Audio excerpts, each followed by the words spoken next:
Hi guys, thanks for tuning in to another video episode on Forgotten Weapons. I'm Ian and I'm here today at the Rock Island Auction House taking a look at some of the guns they have available for sale in the upcoming December 2014 premiere auction. One of the guns I've found in the handgun vault here is this interesting piece. It's actually a pretty modern handgun. This is a copy of a Beretta 1951. What makes it interesting is that it is actually a Tariq made in Iraq. Now these are probably the lowest quality copies of the Beretta 51 ever made on any mass scale, but they're particularly interesting and they have quite a bit of value because they've never been commercially imported into the US.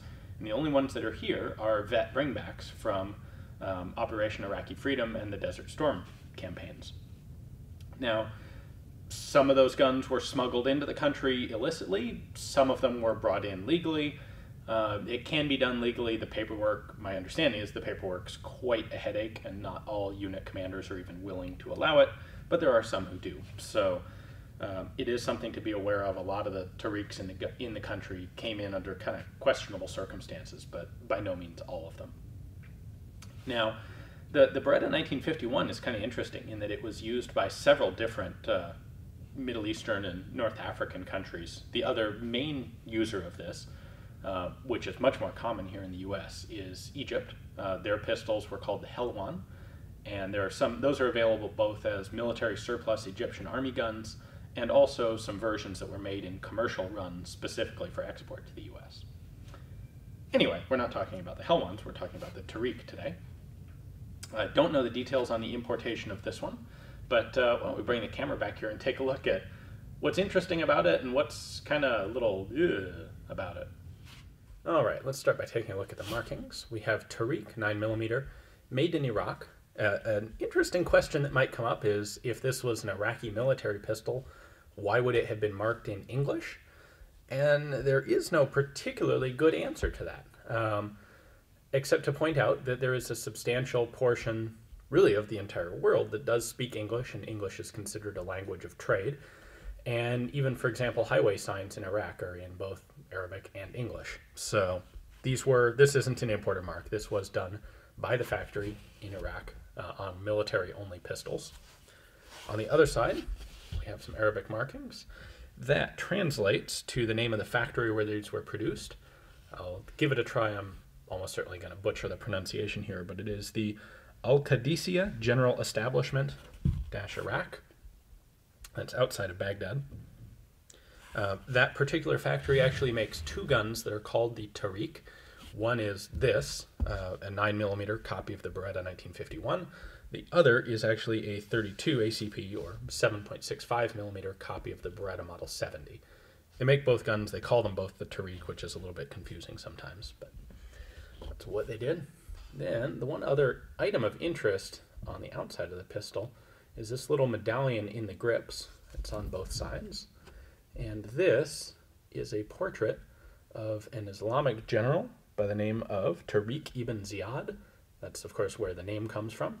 He was an Arabic Muslim general back many hundreds of years ago. He invaded southern Spain and did a pretty good job of conquering it in the early 700s. My understanding is that the island of Gibraltar is actually named after him. So Iraq produced these Tariq pistols starting in the late 1970s or early 1980s. Production continued until 2003 when it stopped, most likely because of US action, although production did then resume again in 2009 and continues to the current day. All right, the Tariq here is probably the lowest quality example of Beretta copy manufacturing that I've ever seen. Let's go through. I can point out a couple of the rather cringeworthy elements of quality control on this.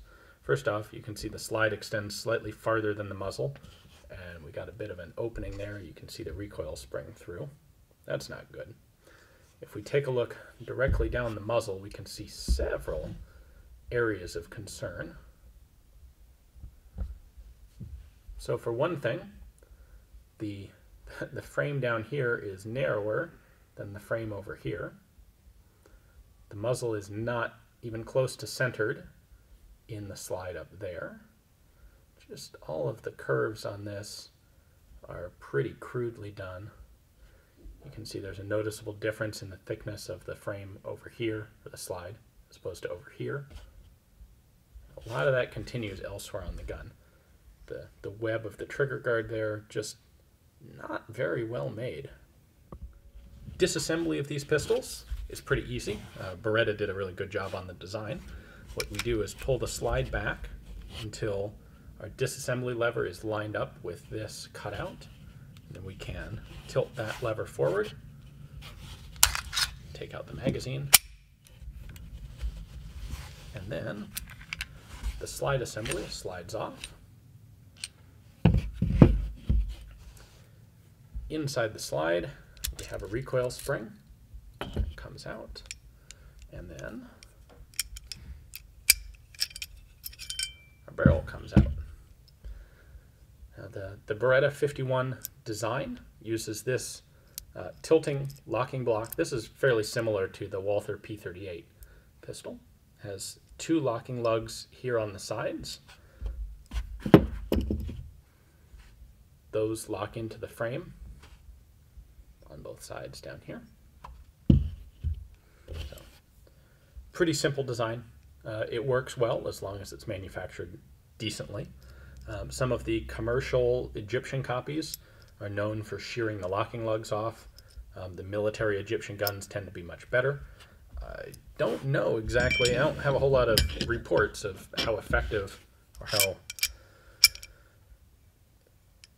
the aesthetic quality of manufacture is one thing. It's not necessarily indicative of the heat treat and the specs on the mechanically crucial parts. I don't have a whole lot of information on malfunctions or critical flaws in Tariq pistols. Kind of suspect they're not that good. My understanding is that these are not particularly popular even in Egypt or even in Iraq. They are still the standard military pistol for Iraq, and they're the standard issue pistol for a number of police units there as well.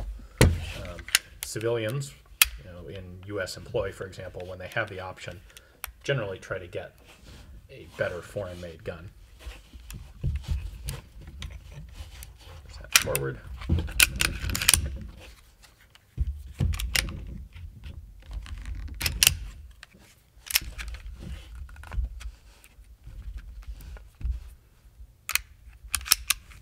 There we go. One last thing to point out, we have a safety up here. It's actually a cross-bolt safety. Pushing to the left is safe, pushing to the right is fire. Of course, if you're right-handed, that works reasonably well. You can push in with your firing thumb to take the pistol off of safe. Then we have a magazine release button down here. So you can see there's a cutout in the bottom of the magazine to accommodate that. There we go. Well, I hope you guys enjoyed the video. The Tariq here would be a cool addition to anyone's collection of captured foreign military handguns. So despite the rather questionable quality of manufacture, it's got an interest all its own because of where it was used and when. So you can click the link below. That'll take you to Rock Island Auction's catalog page on this specific Tariq. And if you're interested, you can look at their description and their high-res photos and sign up online and place a bid on it if you're interested. So good luck, and thanks for watching, guys.